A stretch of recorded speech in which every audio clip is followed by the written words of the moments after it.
Welcome to S4 media. నేను మీ రమ్య. బంగారం మార్కెట్లోకి మళ్ళీ కదలికలు మొదలయ్యాయి. కొద్ది రోజులుగా తగ్గిన బంగారం ధరలు మళ్ళీ పెరుగుదల దిశగా సాగుతున్నాయి. ప్రపంచ మార్కెట్లో డాలర్ విలువలో మార్పులు, ఫెడరల్ రిజర్వ్ వడ్డీ రేట్ల అంచనాలు, జియో పొలిటికల్ అనిశ్చితులు వంటి అంశాలు బంగారం ధరలను ప్రభావితం చేస్తున్నాయి.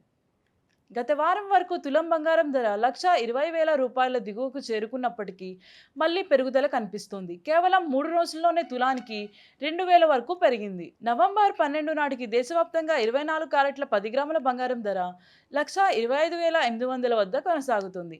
22 క్యారెట్ల బంగారం ధర 1,15,360గా ఉంది. హైదరాబాద్లో 24 క్యారెట్ల బంగారం ధర 1,25,850, 22 క్యారెట్ల బంగారం ధర 1,15,360, విజయవాడలో 24 క్యారెట్ల బంగారం ధర 1,25,850, 22 క్యారెట్ల బంగారం ధర 1,15,360, ఢిల్లీలో 24 క్యారెట్ల బంగారం ధర 1,25,980, 22 క్యారెట్ల బంగారం ధర 1,15,550 వద్దకు ఉంది. బెంగళూరులో 24 క్యారెట్ల బంగారం ధర 1,25,850, 22 క్యారెట్ల బంగారం ధర 1,15,360, కేరళలో 24 క్యారెట్ల బంగారం ధర 1,25,850, 22 క్యారెట్ల బంగారం ధర 1,15,360 వద్దకు కొనసాగుతుంది. ప్రస్తుతం వెండి కిలో ధర 1,60,100 వద్ద ఉంది. డాలర్ బలపడే కొద్దీ బంగారం ధరలు సాధారణంగా తగ్గుతాయి. కానీ అంతర్జాతీయ మార్కెట్లో ఉన్న అస్థిరతల వల్ల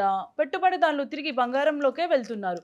ఈ కారణంగా బంగారం ధరలు మళ్ళీ పెరుగుతున్నాయి. ఇలాంటి మరిన్ని అప్డేట్స్ కోసం S4 మీడియా ఛానల్ని సబ్స్క్రైబ్ చేసుకోండి.